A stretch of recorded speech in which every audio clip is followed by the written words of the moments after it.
Hello everybody, Steffi here from The Makers. Welcome to our live stream on Facebook if you're watching this live, or welcome anytime after if you're watching this as a tutorial either on Facebook or on our YouTube channel.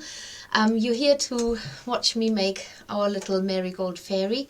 She's happily swinging on a swing here with her hair flying on the back as she's taken up higher and higher in the sky on that beautiful little swing. Now she has got Angelina fiber wings, she's got a little felt petal skirt, and she has got a new skin color which we've now got in stock, and that's that is our pale skin color wool. So hopefully everybody's here watching me, and I'm just going to check in that everything's okay with the video and the audio. So let's say hello to who is here tonight live. Right, oh, we've got quite a few people. So Colette is here. Hello Colette. Colette is going to nudge me again to make sure that I have got all the links ready to post at the end of the video. We've got who have we got? Diane is here. Hi Diane, nice to see you. Rosemary, Carol is there. Hi Carol. Jane, hello.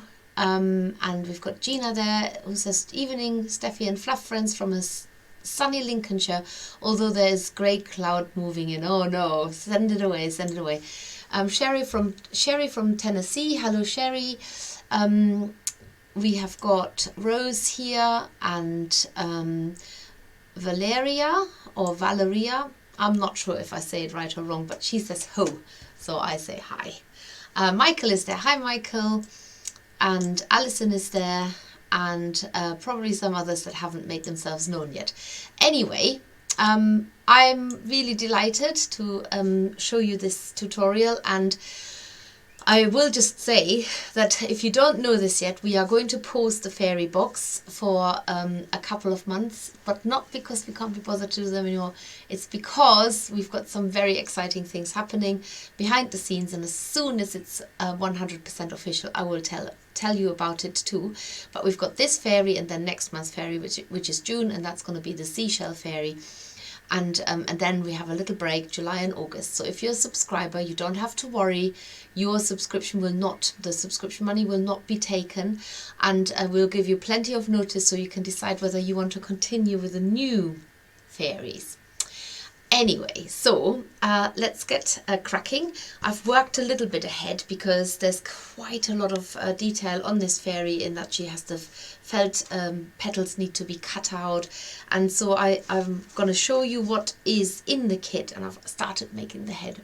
Sorry, but you've seen me make this so often that I thought it's okay to work a little bit ahead, no doubt. So you have got in your kit, let's just have a look at the overhead scene here. You've got all this lovely wool. This is the new skin color. It's a Perendale bat. We've got our sunset wool top, the space dyed, the green raindrops wool, our milk sheep here, and then lots of little petals that I've already cut out of the felt sheet. No such luck that you get these ready cut in your kit. And you also get 2 brown wires. Now they are going to be for the swing, so you can put them to one side straight away. Don't need to worry about these at all. You get your little eco wool mat. Now this is important because one of these halves is going to be turned into the swing right at the very end. And you've got your medium felting needle here as well. And then of course you get your flexible steel wire, which I have already cut into 3 same size length wire lengths, so that I can start on making the head, the arms and the legs. I haven't used scissors this time because we have got these really handy little pliers, and they're still available to purchase on our website. And if you are a subscriber, you can use your sub club discount this month and get 20% off all our tools. That includes, wait for it, that includes our earth friendly felting mat, all the nice scissors that we have got, anything that is tools, needles, all of that is included in that sub club discount. So make sure you use it before you lose it. Born poet. Right, so what does the Marigold Fairy newsletter say this month? This month's project has everything you need to make a beautiful marigold fairy with sparkling green Angelina fiber wings, a skirt made from felt marigold petals, fiery orange hair caught blowing in the wind, and a swing to display her on. And there is a little preview of the fairy that's coming up in June, which is the seashell fairy, and that kit makes 2, and you get lots of seashell accessories with it as well. Right, I'm going to I was actually going to ask, I don't know about you, but as I got older I can't even sit on a swing and swing anymore. I never used to mind heights, and I never used to mind fast movement. The faster the better. When I was a teenager and going on these crazy funfair rides, there was nothing that was fast enough or high enough for me, and now I can't even sit on a swing. Tell us what is your craziest or least liked fast movement, whether it's something that you do because you've got to go from A to B. Maybe you suffer from vertigo, maybe you still love it just as much when you're younger. Do you like going to fun fairs and doing all the crazy things there? Or are you a bit like me, that a swing, just looking at it, makes you ever so slightly queasy? But that should kick off the conversation quite nicely, and I'm going to start or continue with a fairy. So I got as far as this with the head. I will show you how I did the beginning of the head, because that's also the beginning of the hands and the feet. So I take off a really small amount of this wool. You can sort of peel it off along the grain, and then I start wrapping it around the end of the wire like this, and I'm going to bend in the end so that now that bent part of the wire is covered with wool. So that's quite important. And then you build up a very thin layer, certainly with the hands and the feet.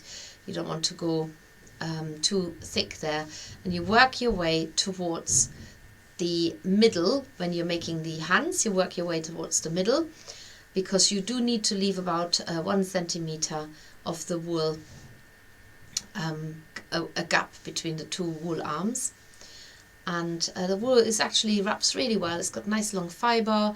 When you get to the end and you've still got lots of wool left over, then just tease it off, the excess. So I've got an itchy nose here. And then go slightly back on yourself again, to make the wool grip into the wool rather than let it fizzle out over the wire. It will not stay on there.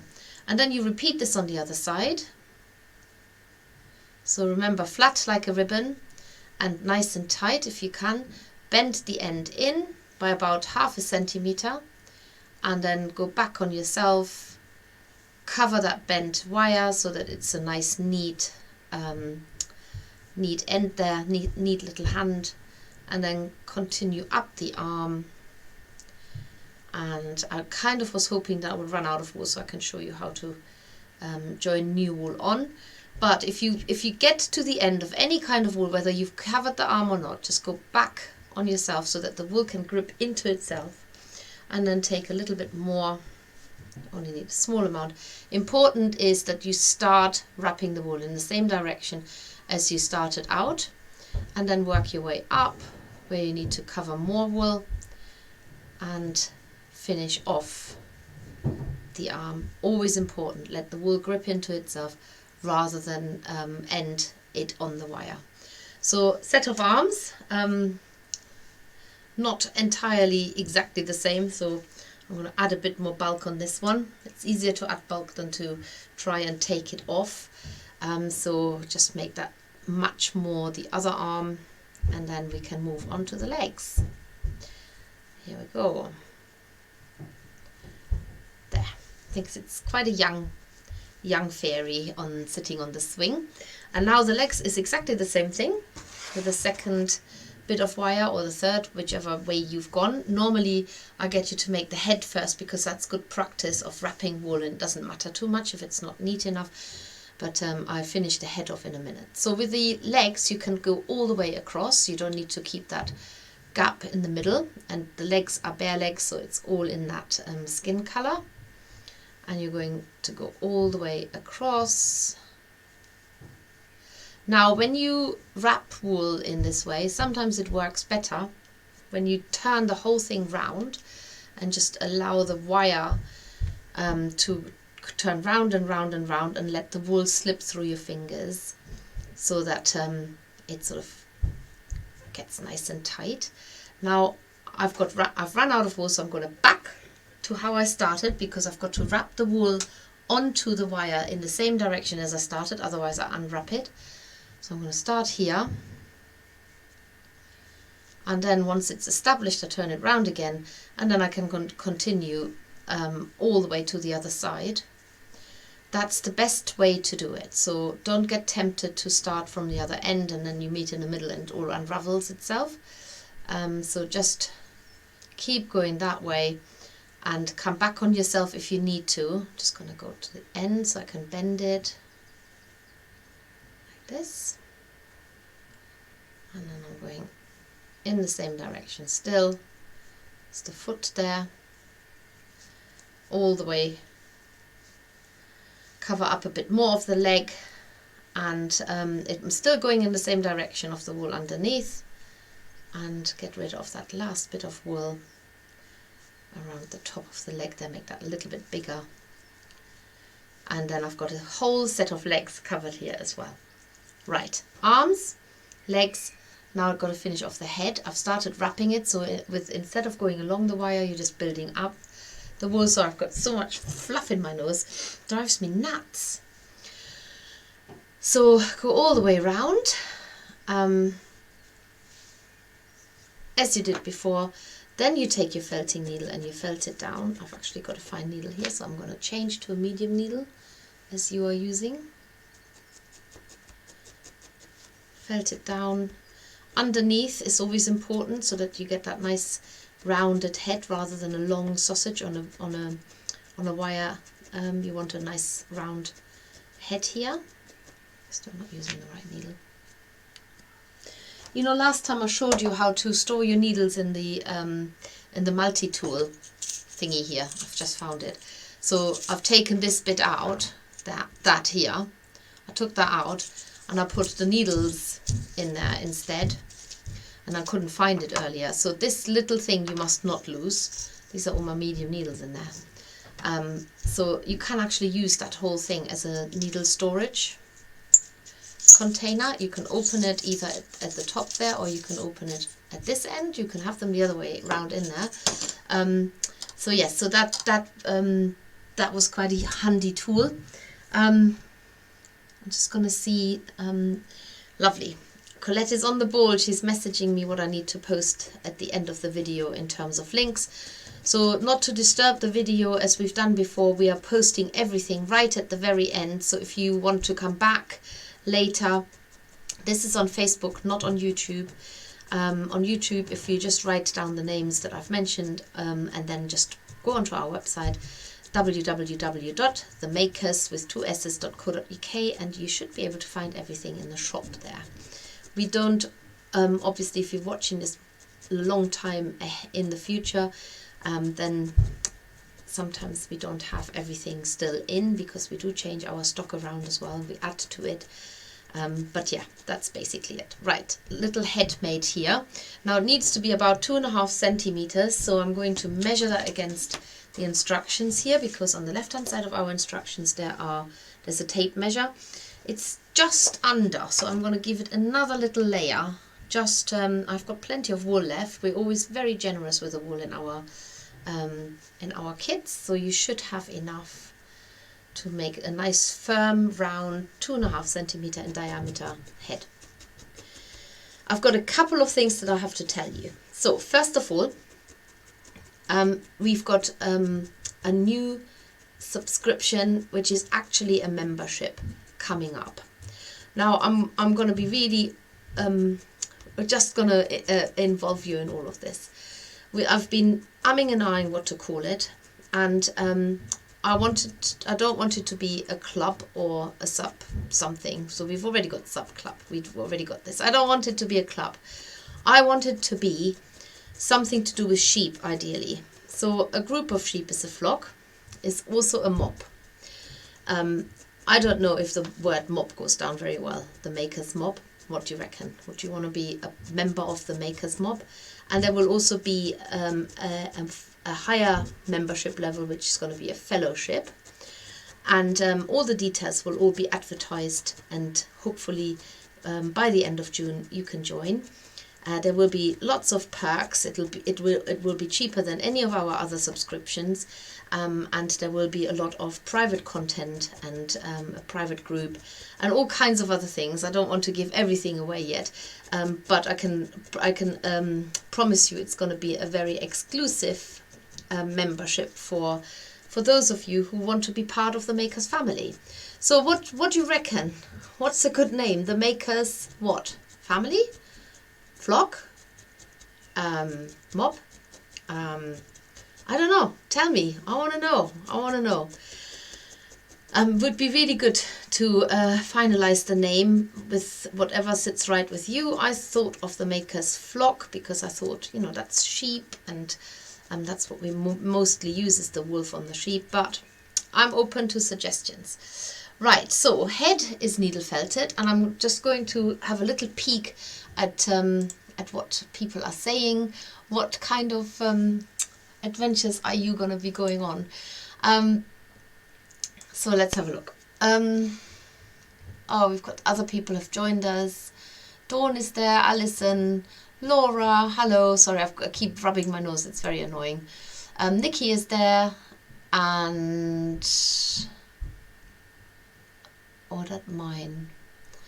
Oh yes. I really like how you are using the little felting mats in the fairy make. Me too, Diane. I like it too because we use everything and it's made from wool, so we might as well do it. So Sherry says, my husband and I used to have the tilt-a-whirl at the fair, spinning the whole time as the ride went round. When we got off the ride, oh no, don't.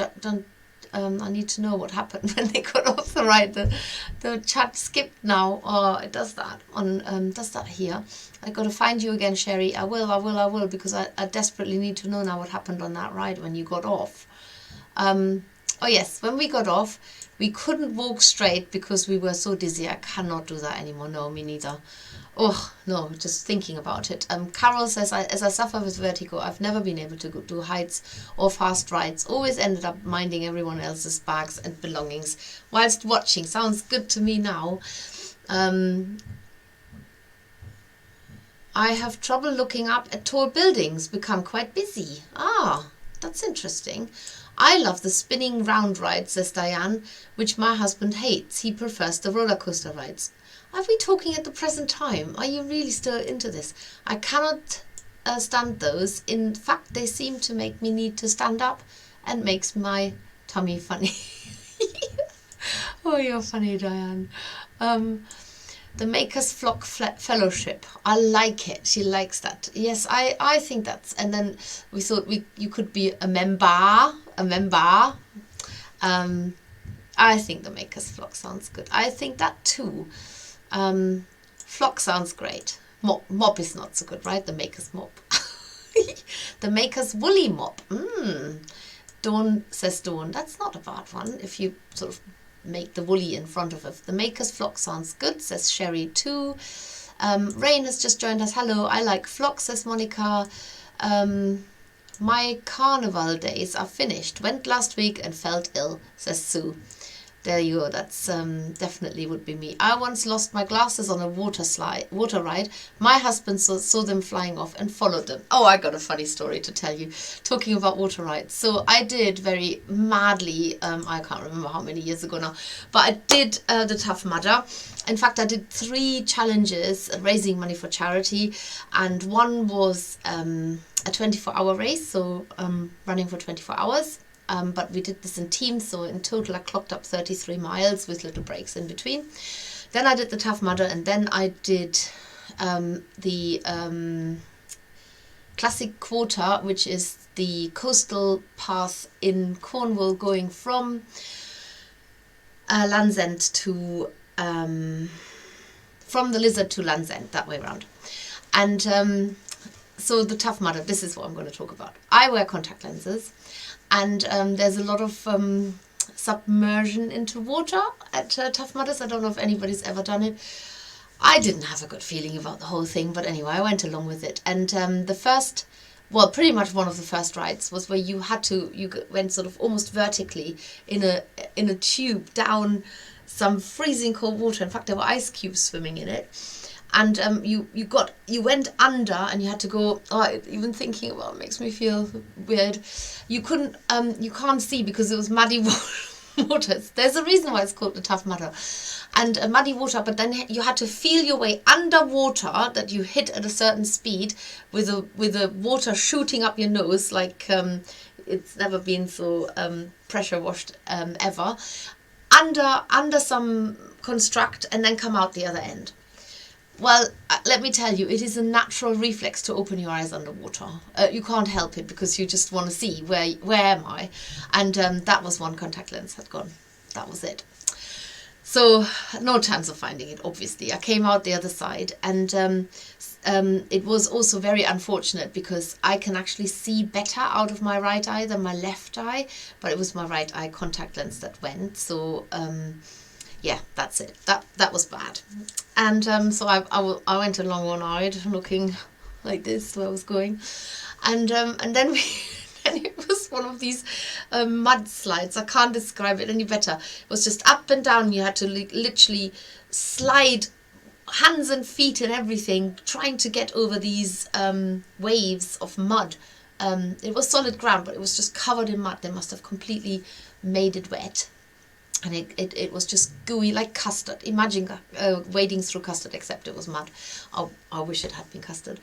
I would have licked my fingers and got my eyes sorted out. And then I rubbed my eye, this one, and I got sand in my eye. And then I had muddy hands, and you can't just say, "Excuse you, can you just rinse my hand?" There's nobody there to you. This is it. So the only way to physically complete this without suffering excruciating pain, because I couldn't open my eye anymore because it was so full of grit. I actually had to take with my muddy hands my contact lens out, but that was better than leaving it in. So I was blind basically. I couldn't see anything. I couldn't see which direction I was going. I was just following the general public, hoping I could just look down on the ground to make sure I wasn't disappearing down a rabbit hole or whatever. It was absolutely awful. The only good thing about this was there was one obstacle that I was really worried about, because you've got to go up, climb up, and then jump down. Oh dear, I've just changed the overhead camera. God knows what we will be looking at in a minute. You had to jump off into a lake, and I was worried about the jumping off because I was just worried. But because I was as blind as a mole, couldn't see anything, I didn't care about anything anymore. It was just nothing faced me. I couldn't see anything coming up. Now the only thing that I did see, and this wasn't so pleasant, there was one obstacle where you had to crawl through holes in a wall of hay bales, and people do get dressed up in funny outfits doing this Tough Mudder, and there was a guy in front of me and he wore a mankini. I tell you this now, with or without contact lenses, it was not a pretty sight, because I was right behind him as he sort of scrambled through this wall of hay bales, and basically his bottom sticking in my face. I did see that because I am short-sighted, so I couldn't see anything far ahead, but I saw the things close up, and I don't know what was worse, any of the obstacles or that one. So yes, that's my claim to fame, losing not glasses but contact lenses. So let's better check out this overhead camera. Oh my goodness. Okay, there. Sorry, I'm using my arms while I'm talking. Sorry, just got to put that right again. Almost there. There. That'll do, right? Okay, I'm gonna go back to the fairy, otherwise I'll just be sitting here talking about men in mankinis. So now you're going to wrap the arms once around the main wire. So do that like that, and then check if they are the right length. If not, you can always adjust it ever so slightly, because you can sort of edge your way round one and unwind the other. You can also just go one more time round if that's what is required. You're not going to lose a lot of arm length. So that's that. And then, I better check the instructions. I think that's how I've done it all. Yes, I have. And then you're going to add, it's always good to put the legs, bend them in half, because then you know where the middle part of the legs is. And you're going to wrap the main body wire now. I'm just going to shove the arms up there. Oh dear, they've slipped down. I have to wind them up maybe. Ah yeah, there we go. The legs need to be about a head length from the arms away from the top of the legs. So you're going round the wire once like this, go round the leg middle and then go round it again. Now there's quite a lot of wire still sticking out, so I'm going to try and wrap it around the body, but if it's too much wire then you can also obviously cut it short. Oh, the arms have come down again. See, this is when you wrap around twice. I'm winding them back up like a screw. I'm going to go all the way up underneath the arms with this wire so that the arms stay in place. Right, and for the last bit I'm just going to bend the wire down. Now it doesn't matter too much if it's not completely tucked away, because we are going to now add the body colour onto the fairy, and we're starting around the middle to get rid of that ugly looking wire.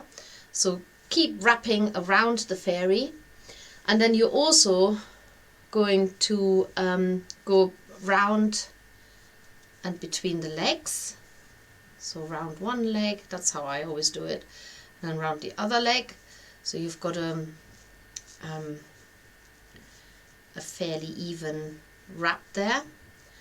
And this is the first time, once you've done this, where you actually start felting the, there's my needle, the wool down around the body, and you can tuck away some of the wool around the legs as well.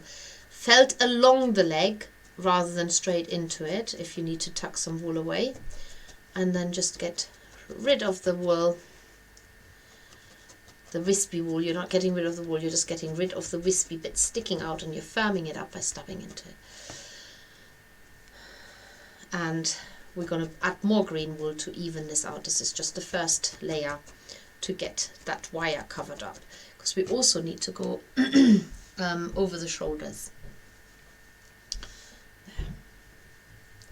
I don't know if any of you were watching me this morning. I'm from now on going to stream directly onto our main Facebook page when I take you for my little adventures occasionally.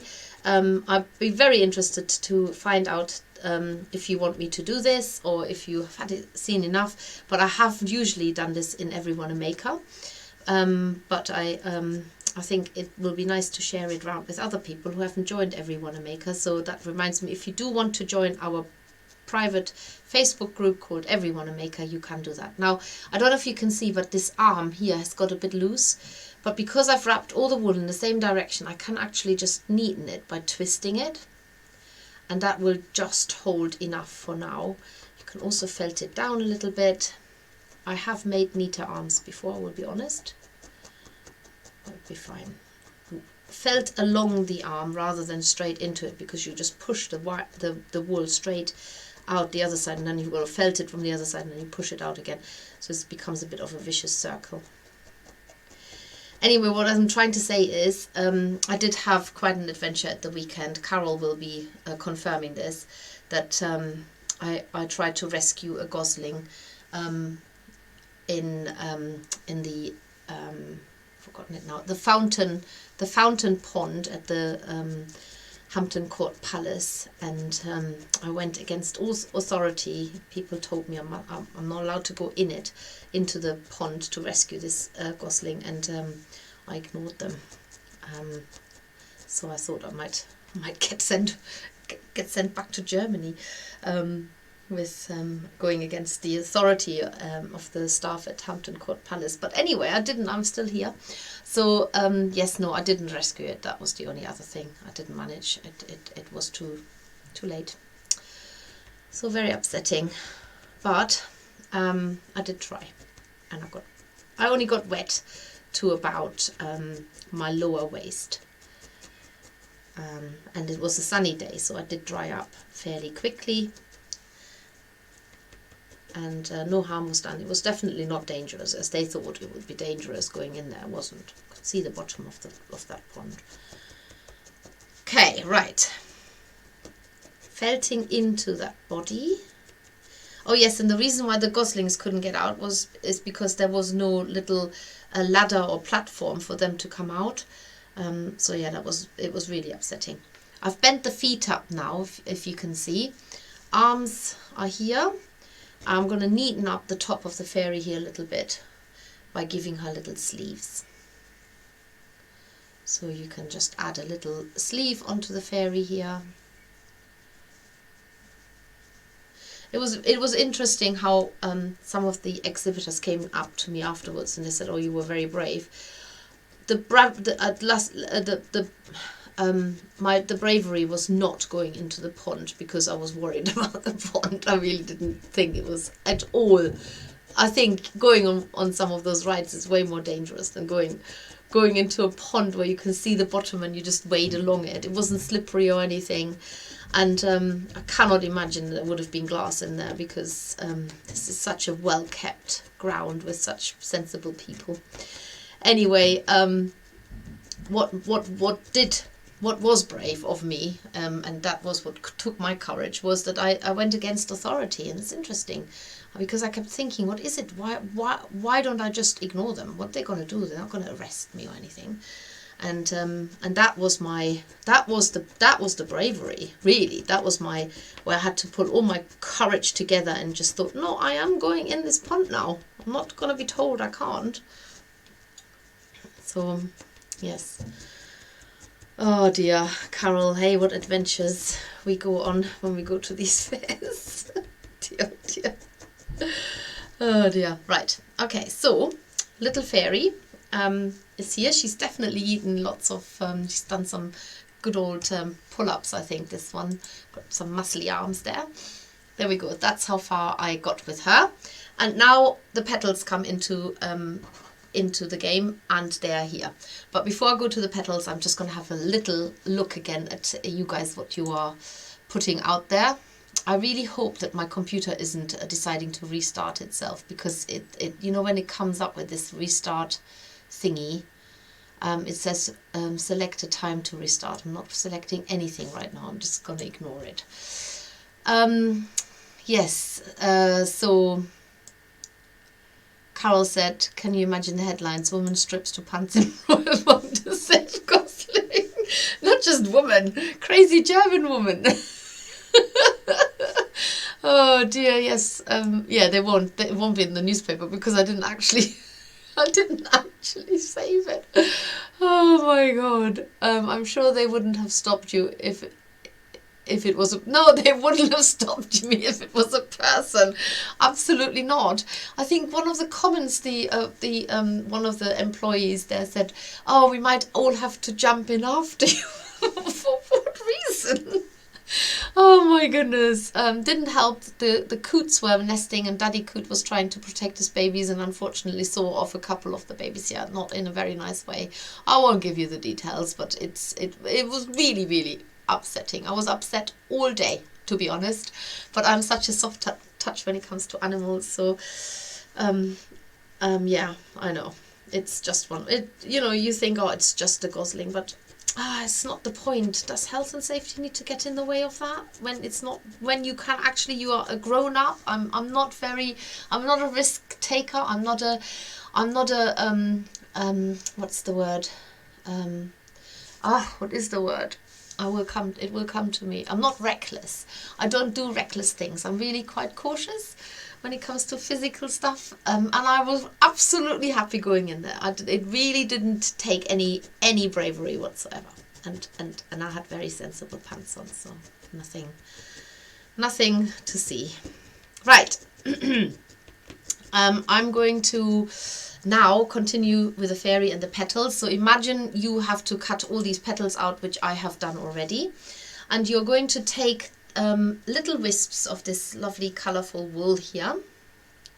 So you might have to sort of just pull hard at one end and pull again, because you want them to be a little bit shorter than what they are. And then you're going to start putting the petals onto the fairy. So you're going to make 2 layers. So get 1 layer on, felt the wool in, and it can show on the petal a little bit, so it doesn't have to be completely invisible. And then you put the next one here. So you work your way all the way around, adding the first layer of petals. Remember, there's a wire inside, so if you hit it, your needle might bend, and sometimes it gets stuck between 2 wires, so just watch that. Arms out of the way, there. And then go around. Need a bit more wool. There we go. Oh dear. Felt that down. It can be a little bit higher, that skirt. I've put this one a little bit lower than the one on my first fairy that I made. And I think you will definitely sort of pull these fibres a little bit short. And by the way, I don't think I will have time to get to the Angelina fibre wing making. So you can look that up on a different tutorial, how Angelina fibre wings are made, where you will need an iron and some greaseproof paper, or paper, just any paper will do actually. Greaseproof paper is a bit better. And you will need a pencil. I mean, you might already have used a pencil to draw, transfer the petal shape onto a template. Of course, the templates are part of the instructions, and we tend not to leave you high and low. No, high and dry. High and low, where do I get it from?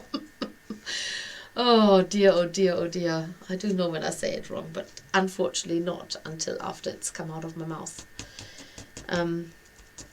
Yeah. So yes, really appreciate your, I think we're going to call it the Maker's Flock.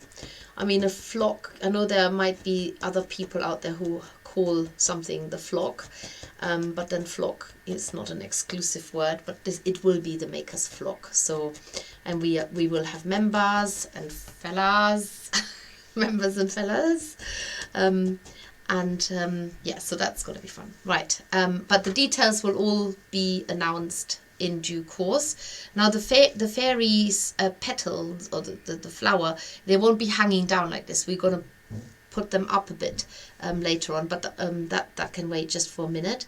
I'm going to give them the second layer of petals, and ideally you put the second one between 2 of the ones underneath, so it's slightly offset. Don't worry about what it looks like here at the moment, because we're going to add a little bit of a brown belt around her waist, which marigolds have got often quite dark inner flower centers. We still don't know what if you know what the official name is for a flower center, let me know. Is there a proper name for the center of a flower? And I'm not necessarily talking about the stamen or anything like this. Oh, that's the wrong way around. Right. Next one. So when you cut out the petals, you do have to be quite economical with your petals, but the main thing is that she's got a lot at the front, because she's sitting on most of them at the back, or they can be sort of at the back, but probably you don't see that many. So make sure that you cover the front nicely if you haven't quite got the right amount of petals out of that sheet. If you have one less, it really doesn't matter. Get that in there. So even though this looks a little bit messy, don't worry about it, because we're going to cover this up with brown now. And later on, we are felting underneath the petals, so that we get the skirt to stick out a little bit more. I don't know if you remember, we did that with, we actually had a fairy, the daisy fairy, that had looked like a flower if you looked at her from the underneath from her skirt. Now you're going to put the brown wool around the top of her. So this can be sort of like a little belt going around her waist. This is a lot wider than the one that I've done before, but I'm going to felt it down a bit, and the skirt of this fairy is definitely lower down than the one that I made earlier. But it is, if you follow the instructions, you will probably put this the skirt a bit higher up than what I have done. And get the belt felted down. Notice that I'm stabbing into the side of the belt, so I'm shrinking it down a little bit in width, which I think works quite well. Yeah. So I've worked out that to get me through the afternoon where I'm working, and then start my live stream at 6:30, I just have to drink a coffee. And then I perk up again. It doesn't help that I probably won't go to sleep until late, but then tomorrow morning is Wednesday morning is one of the mornings where I tend to not go to the gym or get up and do something early. I might go for a walk tomorrow again, but that doesn't have to be at 6:30 or 7 in the morning. Right, there's the skirt on now, so you can now from the underneath stab into here and pull these petals up a bit, and then that makes them stick out as well. And you can repeat that at any point. So if you want to do this now, you can, and if whilst you are sorting your fairy out, the petals become flat against their body again, then you can repeat this again. So she has the skirt sticks out a little bit more, and I think that looks quite pretty. Okay, so the next thing I'm going to do is I'm going to what am I doing? Oh yes, I've done all of that. Oh gosh, eyes. I'm going to do eyes next, but before I do this, I'm going to say and see what people are saying, because that's the fun bit of the whole conversation here.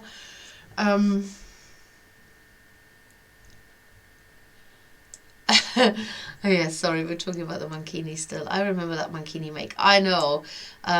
We still got that big gnome in our workshop that Colette gave to the makers. Yes, you can bring them to the retreat, Colette, definitely. Yes, that was... Thank you, Rosemary. She says, well done, not always easy to go against authority. No, I think it's particularly hard when you're German as well. So, sensible pants. Yes, I leave that to your imagination, Colette. Oh dear. There's nothing like a pair of sensible pants. I'm going to have to find this photo of pants that I once found at the charity shop. And yes, she had Bridget's on. I did. Not quite. Anyway, you can ask Carol what my pants were like. She saw them. Diane said just what I was thinking. The sense of... Oh dear, oh my days, Steffi, you make me laugh, says Jane. Well, it's always funny afterwards. Love that colour. Oh, we're talking fairy again, not my pants. Flock members and flock fellows, sounds great, excellent.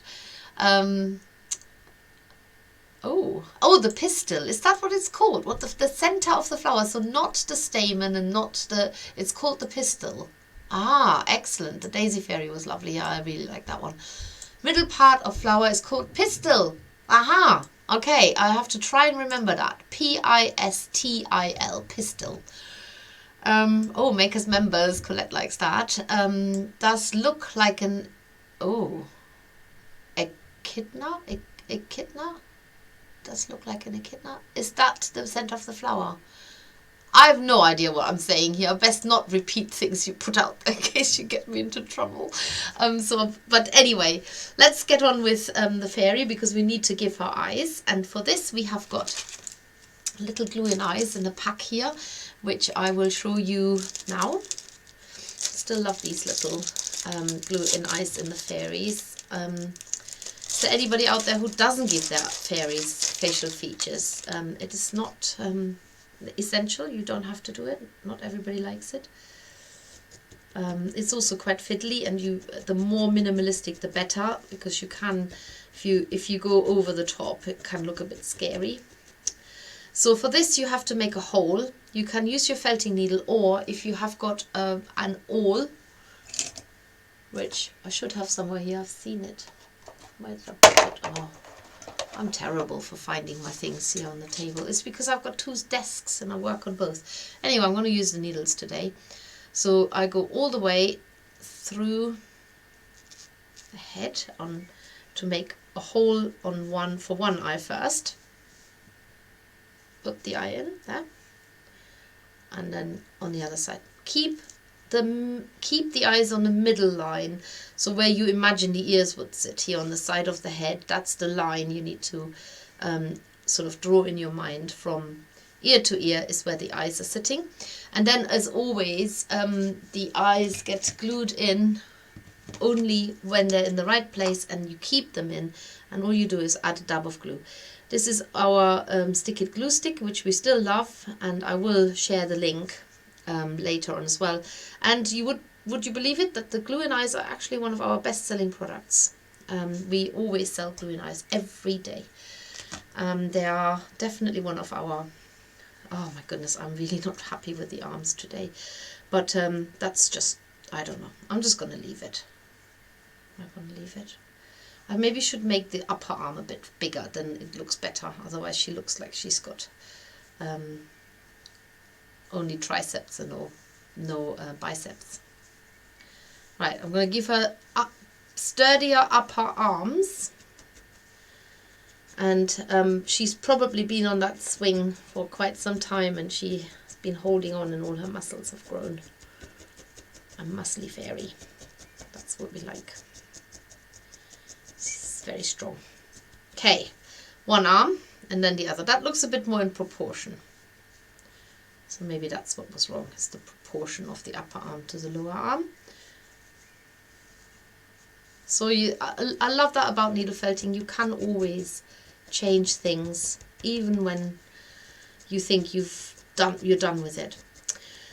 I also wanted to talk about, as it's Mental Health Awareness Week this week, I wanted to talk about mental health. There's lots on the news and the radio, and everybody has something to say about it. I was actually listening to somebody the other day. I'm not quite sure I agree with it. I think there is a point that I think our society has grown less resilient to, I don't know, have they grown less resilient to things that might set off anxiety or whatever, or is there just more information around that does it? I don't know. I genuinely don't know. But what this guy was saying is that he sort of just thought you just have to pull your socks up and get on with it. You know, there's much worse things that people have to put up with. And I do disagree with that, I will be honest, because I think everybody feels their pain however they feel it. You can't compare it. You can't say, I'm worse off than you, therefore I'm allowed to feel this and that and the other. It is not. It just doesn't work like that. So to dismiss it as something benign is bad. I don't think that's right. And that's why people don't want to talk about it either. So, you know, we need to listen to each other, and we need to support each other and acknowledge that actually what might seem... you know, you just have to look at teenagers, for example. If I listen to my teenage daughters, what they worry about, as a wiser older person, I know that in years to come they just think, oh my god, if only I've had those worries again. But right now they're real. They're absolutely real, and they feel it just as much as somebody who has got, maybe, if you wanted to say, a much harder life. I mean, they definitely don't have a hard life, but you have to just acknowledge and allow people to feel what they feel and not deny them those feelings. Anyway, while I've been chatting away, I've given her a little mouth from this massive big strand of wool that we've still got left, which will be used for her hair, but by no means all of it. So please don't use all of it. Now, what I did with this one, I mixed the wool so she gets more of a lovely even color hair. And you can do that too. So you can choose which part you want to be part of this, and you just tease the wool off in the length it wants to come off. And then all you're going to do is you start mixing it by teasing it apart, overlaying it, mixing it. So that takes a little bit of practice, because you don't want the wool to get muddled up. Yeah, muddled up, that's the right word. So make sure that you keep the strands nice aligned, side by side. And all you're going to do is work with a small strand, so don't overdo it. And then you have one bit hanging down, and the other bit you're going to bend over. And that's going to be so part of the hairdo on top, if you like. So get that felted down first.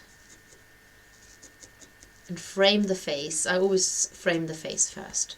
Start at one side and then felt the wool down so that it only is attached to the head as much as you dare, because we do want it to sort of stick out at the back later on. And then repeat it. Do another strand of wool, mix it. You have so much wool left of that beautiful sunrise top. It's amazing. Yeah. And then bend the wool over again, whichever way, this side. And then cover the other side. And you might have to add a third strand if you haven't quite managed to cover the back. So felt that on to give her hair.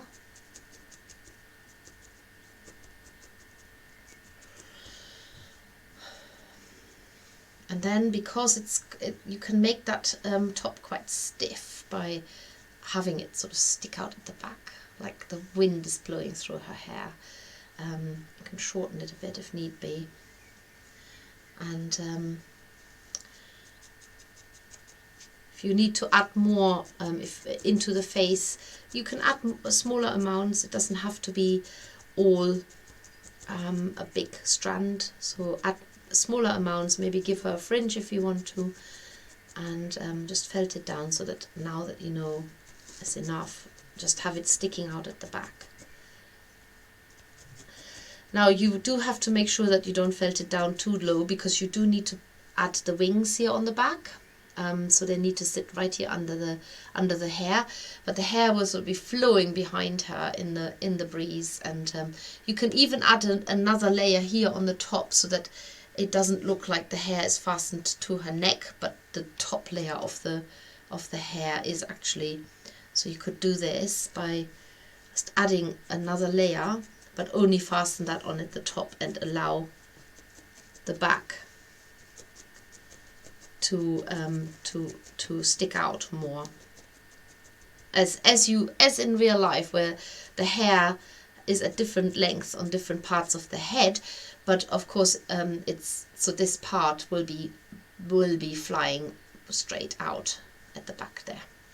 Right, so that is the fairy done. The wings I have not attached. I'm still having slight doubts about her strange arms. On this one anyway. Sometimes it helps to bend them into a different position, but I want to show you quickly how to do the swing, just in a few minutes. So you need only one of your felting mats. I've got a used one. Yes, I do. I'm going to use a used one. So you only need one, but you do need to cut it in half. So just cut it in half. And then you overlay these two halves on top of each other like this, so they're like a sandwich. And then you're going to tease off a strand of this brown wool. You can make it a bit longer by just tugging at it a bit.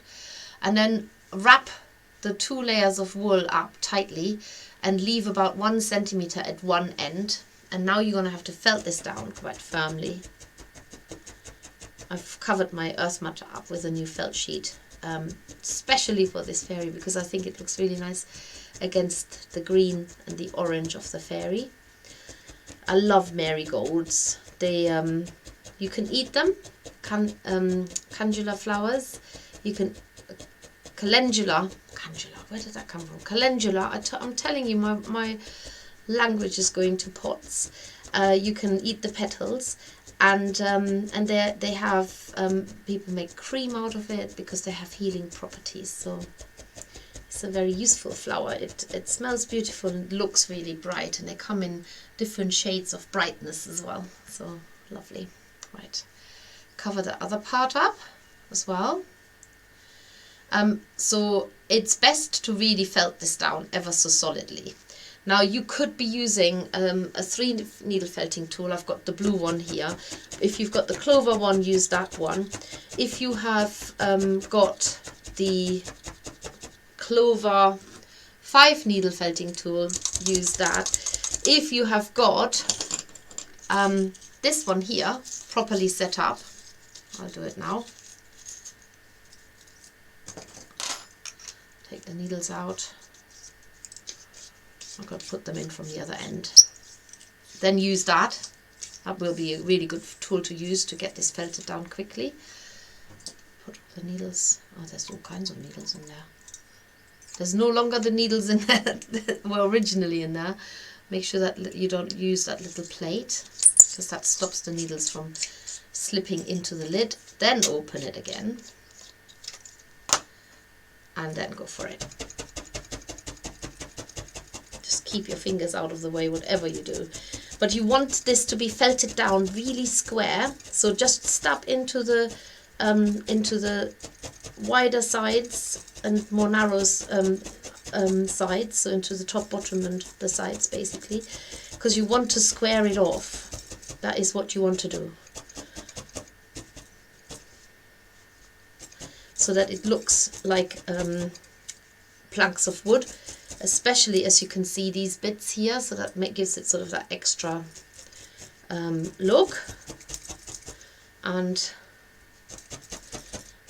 felt it down really, really well. And then you're going to put these wires through. I really could do with that tool now, couldn't I, with that all. I've got it. And so we're working on the basis that none of you have got an awl, therefore you will have to use your felting needle. So poke a hole into the swing. You need 2 on each end, and just really go for it with the felting needle. Make a nice big hole and then thread the wire through, and then you're going to do this on the other side next to it. Another hole, so pull the needle, push the needle all the way in, and then jiggle it, but only when it's all the way in. Then bend the wire around and push that through as well. Is that going? Got it through the first, but not the second layer. Right, do this again.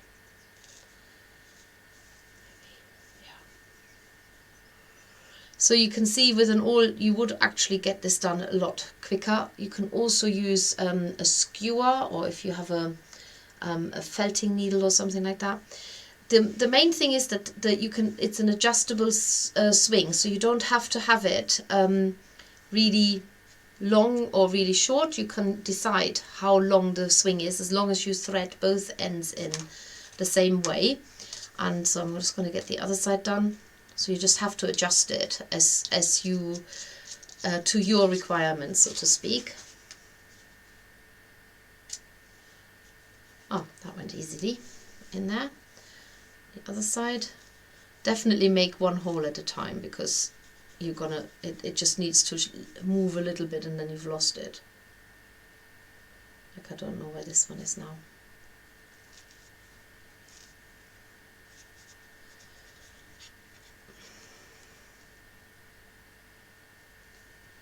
So where's the second one? Oh no, I've got it. Right. So pull the wire through. Make sure it's the same length. And then the shorter wire, that's the important bit. The shorter wire is going to be the one, I'm going to actually move this along so that I've got the long wires at the back and the shorter one at the front. The shorter wire is what fastens into the fairy. So we need to get the fairy holding on to the swing. So get her into a sitting position. Sit, and then you're poking that wire through her little hand. That is the bent wire that you bent in earlier, so you should be able to find that. Sit her on one and then poke it through the other hand. Remember, you will have made the wings as well, which she hasn't got at the moment. And get her in a sitting position so that you know where the arms need to be. There, like that. And then where the arms are, that is above that, and just below you're going to twist the wire, so you're trapping the arms in that twisted up wire.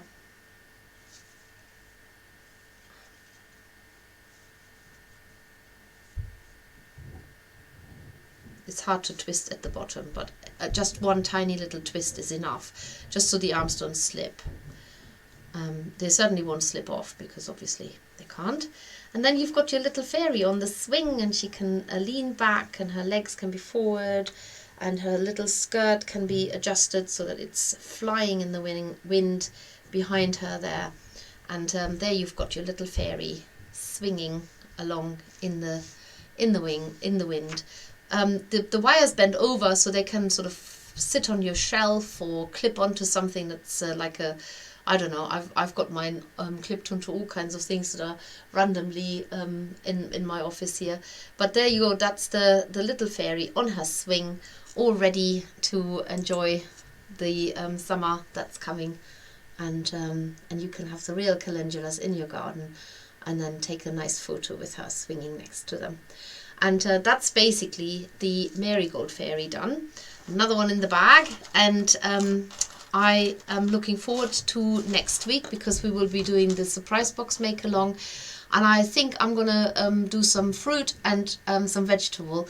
Namely, probably I will do a carrot and a strawberry, and that will be from the surprise box, which is May Surprise Box 2023, 5 a day. And it's not too late to get yours, and it's a very juicy box. I think we might do a reveal of it publicly before the live stream next week as well, so that you can see what's actually in it. I can tell you that we've got the cold tit workshop coming up with Agnes Davis, and that is now a link on our website, so you can book onto this. It's a delightful bird. She is a real artist and has worked out some amazing techniques of how to get this fine detail onto the cold tit. If you've done her robin workshop, you know exactly what I'm talking about, but this is going to be obviously different, a different bird with different techniques. And the summer retreat, there are still a couple of places left, so if you want to join us and make a jointed teddy bear, needle felted teddy bear, it can be another bear, it doesn't have to be a teddy bear, it can be a realistic bear, it can be a childhood favorite, or whatever you want to make. Just let us know. And it's possible you can come and join us at the retreat. And then we have got the hair picture, that is also still bookable. That's on the 29th of June, and that is also with Agnes, but this is for total beginners, whereas the coated is for advanced needle felters, so you will have to have needle felted before. And yeah, so you must do that. I'm just sorry, I'm just wondering what all the other things mean on my computer. So there we go, that's it. If you still want your fairy box because you didn't get the Marigold Fairy Box, you can still get it on our website. Remember, we've got a free tutorial this month to make the Hessian bunting, so you can get the Hessian and all the wool to do this too. And I think that's all I've got to say, so I'm going to leave you now, and hope that you've had an enjoyable hour or just over, and take care everybody. And I'll get off before my computer starts shutting down. It's still saying it needs to update some sort of software.